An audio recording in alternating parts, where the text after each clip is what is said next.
নারায়ণগঞ্জে 7 মার্ডার হলো।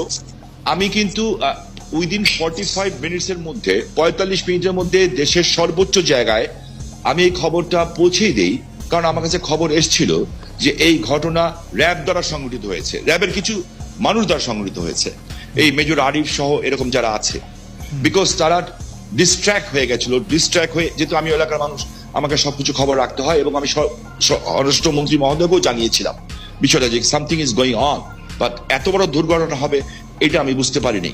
কিন্তু দেখেন, যখন এই ঘটনা ঘটলো আমি কিন্তু আমার ভয়েস রেজ করেছি, এবং এই জন্য আমার জীবনের শঙ্কা ছিল।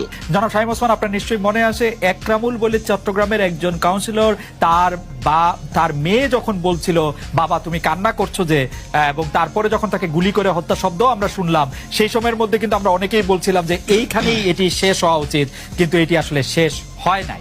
জনাব শামীম ওসমান। জি, আমি আপনার সাথে 100%